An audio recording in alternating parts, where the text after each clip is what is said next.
Media మిత్రులకి నమస్కారం. ఎక్కడ ఏం జరిగినా వైసీపీ రాజకీయం చేయటమే పనిగా పెట్టుకున్నారు. వాళ్ళే కొట్టుకుంటారు, వాళ్ళే పొడుచుకుంటారు. నెపం మాత్రం తెలుగుదేశం పార్టీ మీద, మా నాయకుల మీద వేస్తున్నారు. నూజెళ్ల మండలం టీఎన్ఆర్ఎంలో రెండు కుటుంబాల మధ్య గొడవ.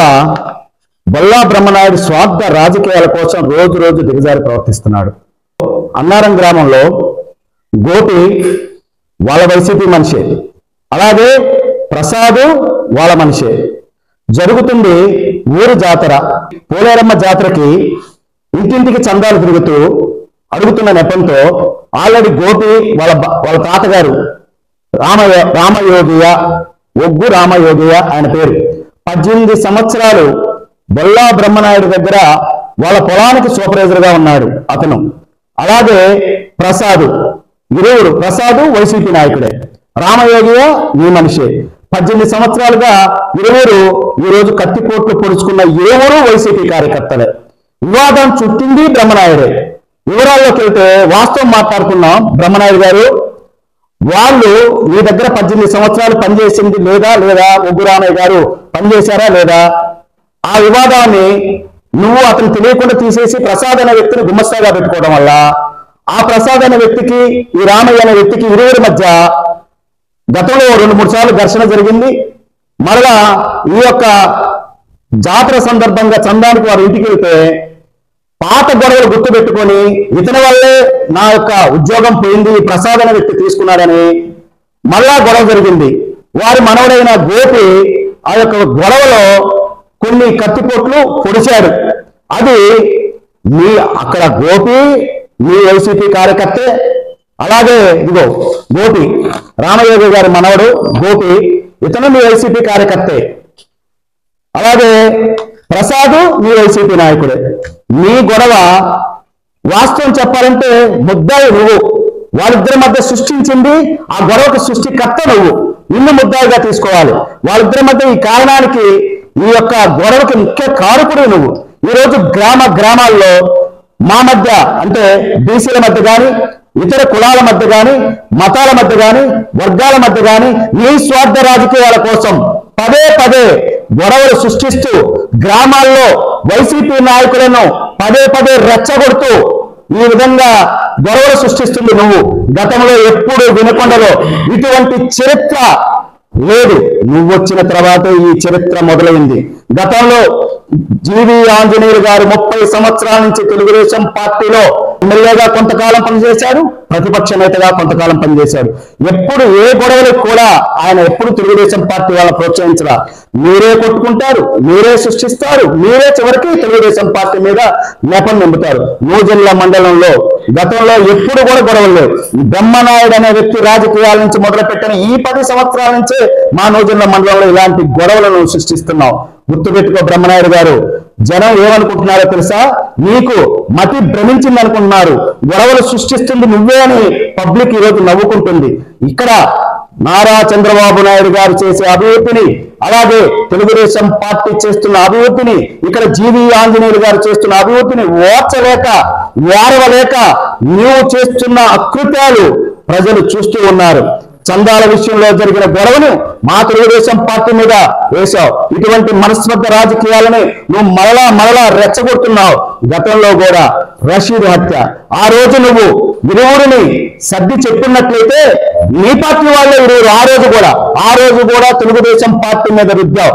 ఇది వైసీపీకి ఏ విధంగా జరుగుతుంది అంటే, వైసీపీ పార్టీ మీరే కొట్టుకుంటారు, మీరే సృష్టించుకుంటారు, తీసుకొచ్చి తెలుగుదేశం పార్టీ వాళ్ళ మీద వేస్తారు. నువ్వు 5 సంవత్సరాల్లో మా మీద అనేక కేసులు పెట్టావు. కానీ ఈ రోజు మా నాయకుడు ఎవరి మీద కేసులు పెట్టడానికి కానీ, ఎటువంటి వాళ్ళని ఇబ్బంది పెట్టడానికి కానీ మా జీవి ఆంజనేయులు గారు ఒప్పుకోవట్లేదు. ఎందువల్ల అంటే ఇది ప్రజానికం, ప్రజాస్వామ్యబద్ధంగానే ఉండాలన్న వ్యక్తి మా జీవి ఆంజనేయులు. ఒక్కసారి ఆలోచించవా బ్రహ్మనాయుడు, ఎందుకు ఈ నీచ రాజకీయాలు? చేసినంతకాలం ప్రశాంతంగా ఎమ్మెల్యేగా నిన్ను ఎంతో గౌరవంగా చూసింది వినకొండ నియోజకవర్గం. ఇప్పుడు అదే విధంగా నువ్వు చేసిన చేష్టను చూసి 30,000 మెజార్టీతో జీవి ఆంజనేయులు గారిని ఆదరించారంటే ఎందుకు ఆదరించారో నువ్వు ఒక్కసారి ఆలోచించుకో. నువ్వు చేసిన నీచ రాజకీయాల వల్లే నిన్ను అంత దిగజారుగా ఓడించారు. అలాగే ఇక్కడ జగన్మోహన్ రెడ్డి, మీ నాయకుడు, నువ్వు ఎంత ఒకే బ్యాచ్ అండి, ఈ వైసీపీ బ్యాచ్. ఆయన వాళ్ళ బాబాయిని చంపి చంద్రబాబు నాయుడు మీద మోసాడు ఆయన. ఈవేళ నువ్వు అదే పరిస్థితి. వినుకొండలో నువ్వు చేసిన కబ్జాలు మామూలుగా లేవు. రానున్న రోజుల్లో చూస్తూ ఉంటారు ప్రజానీకం, అనేక విధంగా చూస్తున్నారు.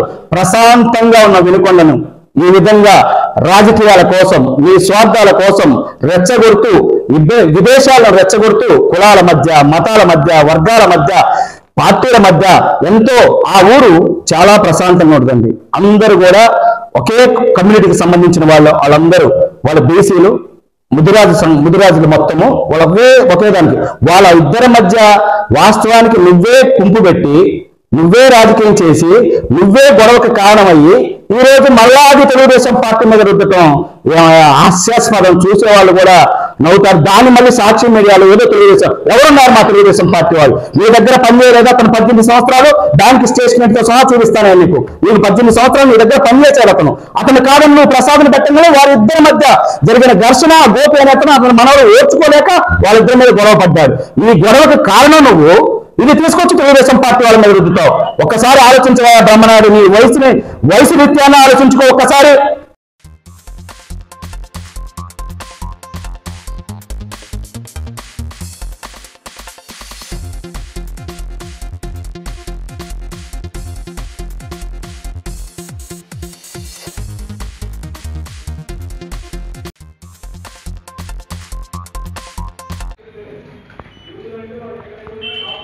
ప్రపంచ ఫోటోగ్రఫీ దినోత్సవం సందర్భంగా 186వ ప్రపంచ ఫోటోగ్రఫీ దినోత్సవం సందర్భంగా ఎక్కడో ఫ్రాన్స్ అక్కడ ప్రారంభమై ఈరోజుకి 186 సంవత్సరాలు పూర్తి చేసుకొని సంవత్సరం కూడా మనం ఇలాంటి కార్యక్రమాలు చేస్తున్నాము. అందులో భాగంగా సంవత్సరం rotary club of greater Vinukonda వారు మన వినుకొండలోని అవార్డు గ్రహీతలు బ్రహ్మయ్య గారిని, సుబ్బారావు గారిని మరియు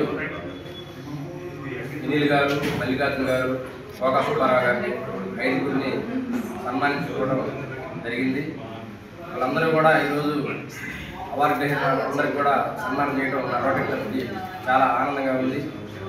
మరి ఇలాంటి అవార్డులు ఇంకా ఎన్నో సాధించి మన వినుకొండ నియోజకవర్గానికి భవిష్యత్తులో మంచి పేరు తెస్తామని చెప్పేసి కోరుకుంటూ సెలవు తీసుకుంటాం. దానికని 10,000 12,000 ఫీజు పెడతారు. దాదాపు అన్ని 3-4 రాష్ట్రాల నుంచి ఒక 50-60 మంది ఫోటోగ్రాఫర్లు వస్తారు. అందరూ వచ్చి ఫోటోలు తీసుకుంటారు. లాస్ట్ రోజు కాంపిటీషన్ పెడతారు. కాంపిటీషన్ పెట్టిన తర్వాత అక్కడ కాంపిటీషన్లో ఎవరైతే ఒక 60 మంది అంటైనా కానీ 10 అవార్డులు వస్తాయి. ఆ 10 అవార్డులు ఇస్తారు. మిగతా 50 మంది చూసుకుని వెళ్ళిపోవడం. అట్లా తన జమీన్లో 2000 నేను 1998లో అంటే వీడేది మాట మసాలా పోతున్నాడు, బ్యాగ్ వేయించుకున్నాడు, అరకంటున్నాడు, ఛత్తీస్గఢ్ అంటున్నాడు, అది అంటాడు, ఏదో బాగుంది మనం కూడా బాగుంది, నేను బ్యాగ్ వేయించుకోవడానికి కలిగి వెళ్ళిన తర్వాత ఫస్ట్ నాకు అసలు ఏం అర్థం కాదు. వాడికి అవార్డు వచ్చింది. ఆ రోజు నాకు మంట లేచింది. నేను 15,000 పెట్టాను, వీడికి అవార్డు వచ్చింది, నాకు రాలేదు. అట్లా 2-3 వాటికి వెళ్ళా. మూడోసారి గోవా వెళ్ళా. గోవా వెళ్ళిన తర్వాత వాడు ఒక 4 ఫోటోలు పెడతాడు. మీరు ఎన్నైనా ఫోటోలు తీసుకోండి. అక్కడ కాంపిటీషన్ ఒక 4 ఫోటోలు మనం పెట్టాలి. ఆ 4 తర్వాత 60 మంది 4 ఫోటోల్లో 10 ఫోటోలు సెలెక్ట్ చేస్తాడు. వాడు ఏం చేశాడంటే ఆ సెలెక్టింగ్ చేసి వేసే ఫోటోలో వాడు దాంతో పాటు నాకు 4 ఫోటోల్లో వాడు ఫోటోలు పెట్టాడు. వాడు తీసిన ఫోటో కేసరి సుబ్బారావు నాకు అవార్డు వచ్చింది. చూస్తే నేను తీసుకుంటాను. నాకు ఆనందం వేసినప్పుడు ఏదో ఒకటి ముందు అనుకున్నా. తర్వాత అనిపించింది, అదే కొన్ని ఎక్కడ వచ్చింది రుచిగా అనిపించింది. అరే బాబు ఇది కాదురా, నువ్వు తీసుకుంటే నాకు కట్టుకుంటాం కాదురా, అసలు ఎట్ట దిగాలా, ఫుడ్ ఏం చేస్తున్నావు, నేను చేస్తున్నాను అంటే అప్పుడు వాడు నేను 10 పోయి తప్పు చెప్పాడు. అన్న ఫుడ్ పుస్తు కొట్టడం కాదన్నా, దీనికి లెక్కలు ఉంటాయి, మ్యాథమెటిక్స్ లెక్కలు ఉంటాయి, పాయింట్ అని ఉంటుంది, ఈ పాయింట్లు ఇది ఉండాలి, ఈ పాయింట్లు ఎందుకు ఉండాలి, ఎవరు చెప్పరన్నా, నేను 8 నుంచి తిరిగాను, నువ్వు ఇంకా నాకు తిరుగుతున్నావు అంటే నేను అందరిని అడిగానన్నా, నువ్వు నమ్మవు, అందరికీ అంటే పెద్ద ఫోటోగ్రాఫర్లు ఉంటారండి, నిజం చెప్పరు, దాంట్లో ఎందుకు చెప్పరు, చెప్తే వాడికి అవార్డు వస్తుంది. వాళ్ళందరూ చుట్టూ తిరిగాడు, వాడి దగ్గర పేరు మాట్లాడాను. నేను ఎవరు చుట్టూ తిరగల, వాడిని వాడు 3-4 సార్లు పోయి వాడు అవార్డు వచ్చి చెప్పాను, నాకు నువ్వు ఇచ్చిన అవార్డు కదా, నేను తీసే అవార్డు నాకు కావాలన్నా, ఇవి ఇట్లా లెక్క ఉంటే ఇట్లా లెక్క ఉంటే తర్వాత నాకు కన్వెన్షన్ 5 దగ్గర నుంచి నాకు చిన్న అవార్డు రావడం బాగుంది. అప్పటి నుంచి ఇನ್ನು తెలంగాణ ఆంధ్రప్రదేశ్లో ఎక్కడ ఏ కాంపిటీషన్ జరిగినా ఫస్ట్ బ్రహ్మానికి అవార్డు వచ్చిందా, బ్రహ్మానికి అవార్డు అనుకుంటారు వాళ్ళంతే. ఒక 2-3 సంవత్సరాల తర్వాత వినుకొండ నుంచి వచ్చిన ఇద్దరికి అవార్డు గ్యారెంటీ అనేది ముద్ర పెట్టిపోయింది. ఒకవేళ మా ఇద్దరికి అవార్డు రాకపోతే మసక ట్యాబ్లో చూసుకొని తెలంగాణ వాళ్ళు కానీ ఆంధ్రప్రదేశ్ కానీ కర్ణాటక వాళ్ళు ఏది మీరు పార్టిసిపేట్ చేయలేదా దాంట్లో అడుగుతారు.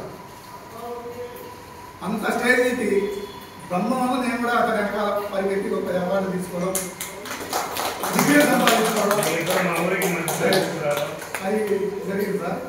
అందుకని మీరు అన్నట్టు మీకు రోడ్ రైట్ మూమెంట్ కావాలి కానీ మనకున్న దాంట్లో నేను చేస్తామని